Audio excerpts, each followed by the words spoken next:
जय श्री कृष्ण। ऐसी है कन्हैया की यह कथा।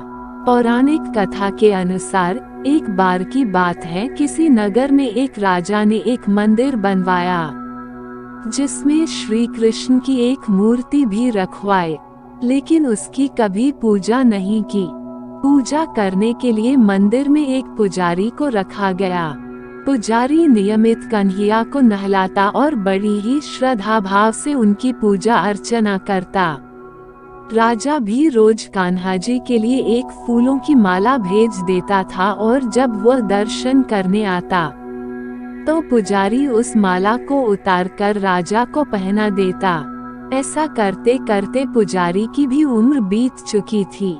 एक दिन किसी वजह से राजा नहीं आ सका तो उसने एक सेवक के हाथ मंदिर में माला पहुंचा दी और कहलवा दिया कि आज वह मंदिर नहीं आएगा, इसलिए पुजारी उसका इंतजार ना करें। इतना कहकर सेवक चला गया।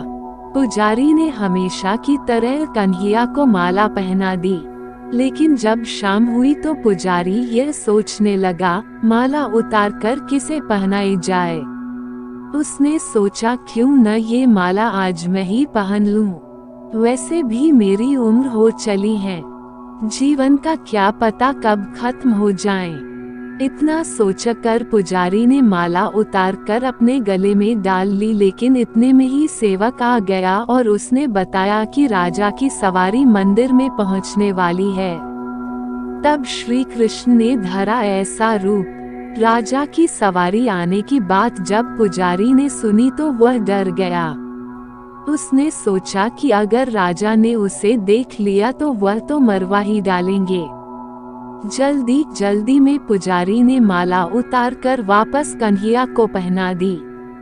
जैसे ही राजा अंदर आया तो हमेशा की ही तरह पुजारी ने माला कान्हा जी के गले से उतारकर राजा को पहना दी, लेकिन माला पर लगा सफेद बाल देखकर राजा समझ गए कि पुजारी ने यह माला स्वयं ही पहनी थी। बस फिर क्या था, राजा क्रोधित हो उठे और उन्होंने गुस्से में पुजारी से पूछा कि माला पर सफेद बाल कहाँ से आया। तब राजा की बात सुनकर पुजारी डर गया और बोल पड़ा, ये तो कन्हैया जी का है। अब तो राजा और भी क्रोधित हो गए, क्योंकि कान्हा तो भगवान है और उनके बाल सफेद कैसे हो सकते हैं। इसलिए राजा ने फरमान सुना डाला कि कल श्रृंगार के समय राजा खुद आएंगे और देखेंगे सच में ही कान्हा जी का सफेद बाल है या पुजारी झूठ बोल रहा है। उन्होंने कहा कि अगर पुजारी ने झूठ बोला होगा तो उसे फांसी दे दी जाएगी। तब पुजारी ने कही कन्हैया से ऐसी बात। राजा का फरमान सुनकर पुजारी का बुरा हाल हो गया। उसने सोचा अब क्या करे, कहाँ जाए, अब तो उसका मरना तय है। तब रोते रोते वह भगवान की शरण में पहुंचा और उनसे कहा कि हे केशव, मुझसे झूठ बोलने का अपराध तो हुआ है, लेकिन हो सके तो मुझे क्षमा कर दे और राजा से मेरी रक्षा करें।